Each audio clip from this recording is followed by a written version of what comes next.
Kisah kelar. Dan sekarang saatnya kita masuk dalam sesi renungan kita. Ada renungan kita hari ini terambil dari kitab Rut, pasal yang pertama, ayat yang ke-16. Saya bacakan buat teman-teman semuanya. Tetapi kata Rut, janganlah desak aku meninggalkan engkau, dan pulang dengan tidak mengikuti engkau. Sebab kemana engkau pergi, di situ jugalah aku pergi. Dan di mana engkau bermalam, di situ jugalah aku bermalam. Bangsamulah bangsaku, dan Allahmulah Allahku. Nats yang barusan kita baca terambil dari kitab Rut, pasal yang pertama, ayat yang ke-16 dengan judul perikop, Rut dan Naomi. Pada perikop ini diceritakan bagaimana Naomi kehilangan suaminya Elimelek dan juga anaknya yaitu Mahlon dan Kilion.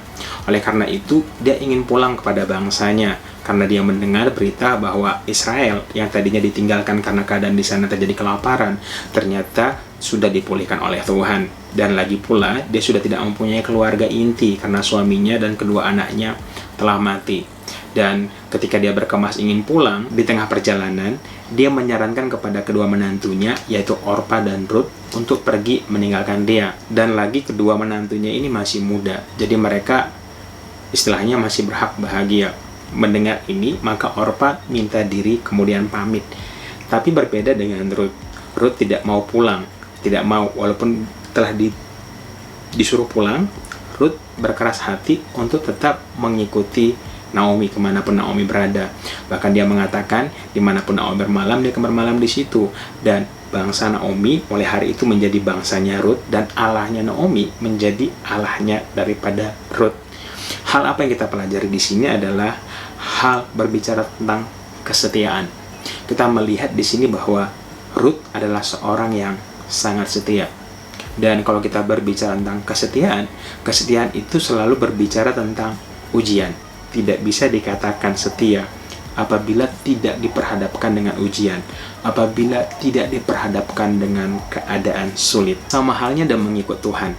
Ketika kita mengikut Tuhan, kadang-kadang Tuhan mengizinkan kita dalam keadaan sulit. Ketika kita ikut Tuhan, tidak segala sesuatunya menjadi mulus. Ada kalanya Tuhan mengizinkan pencobaan-pencobaan masuk dalam hidup kita.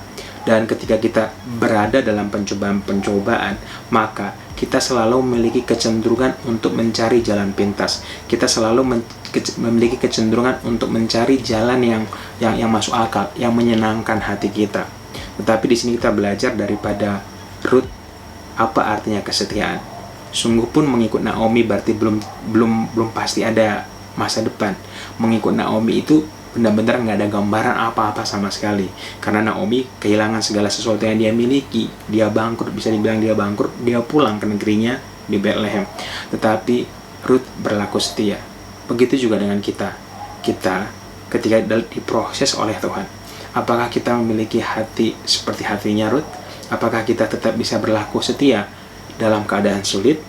Atau kita menjadi seperti Orpa? Kita melihat, kita menghitung, kita mempertimbangkan hal-hal yang menyenangkan kita, hal-hal yang tidak sulit, hal-hal yang cocok buat kita, kemudian meninggalkan Tuhan?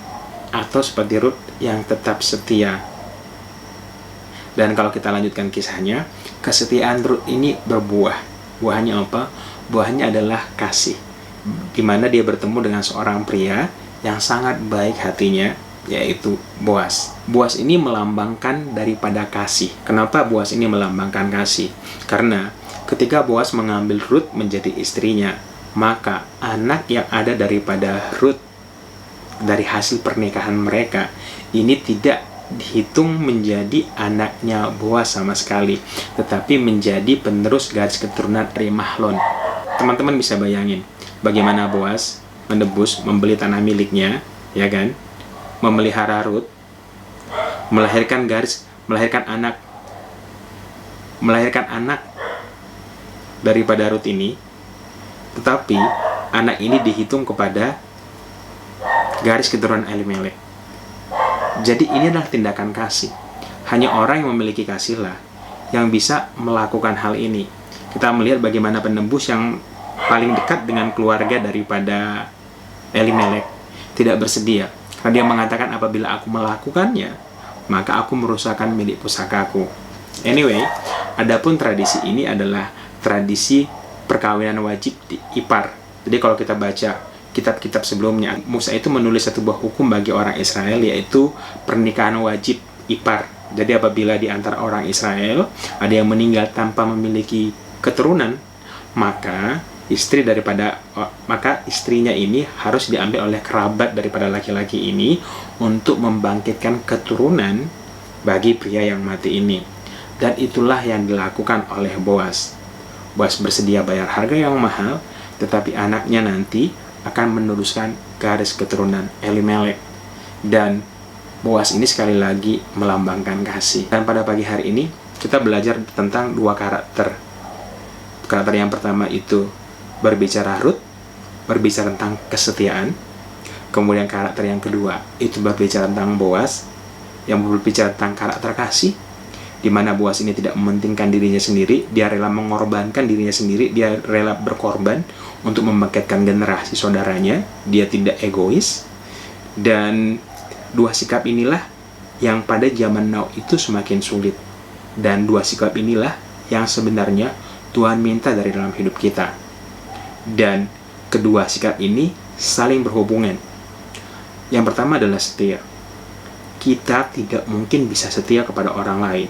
Kita tidak bisa mungkin setia terhadap sesuatu kalau kita tidak punya kasih. Begitu juga sebaliknya. Ketika kita mengasihi, maka pada saat yang bersama juga kita sudah pasti setia. Orang-orang yang memiliki kasih dalam hidupnya pasti orang-orang yang setia. Dan kedua hal inilah yang perlu kita miliki di zaman now. Di saat segala sesuatunya kadang-kadang tidak pasti, di saat kadang-kadang Tuhan izinkan kita masuk dalam pencobaan, dalam tes untuk memurnikan karakter kita, apakah kita setia? Apakah kita tetap memiliki kasih akan Tuhan? Apakah kita tetap memiliki kasih akan sesama? Atau kita seperti kebanyakan orang-orang pada umumnya, tidak setia, cari keuntungan sendiri, cari keuntungan sendiri, egois. So demikianlah pada malam hari ini kita harus memiliki karakter, yaitu karakter Rut dan karakternya Boas. Kita harus memiliki kesetiaan kepada Tuhan dan juga kita memiliki kasih kepada Tuhan. Karena apabila kita mengasihi Tuhan, karena apabila kita setia kepada Tuhan, maka sudah tentu kita mengasihi Tuhan. Begitu juga sebaliknya. Apabila kita mengasihi Tuhan, kita sudah pasti setia kepada Tuhan. Dan berbicara tentang mengasihi Tuhan, berarti juga mengasihi orang-orang sekitar kita. So, itulah dia renungan kita hari ini. Sampai ketemu besok di saklar hari yang ke-78. Tuhan Yesus memberkati kita semuanya dan selamat pagi.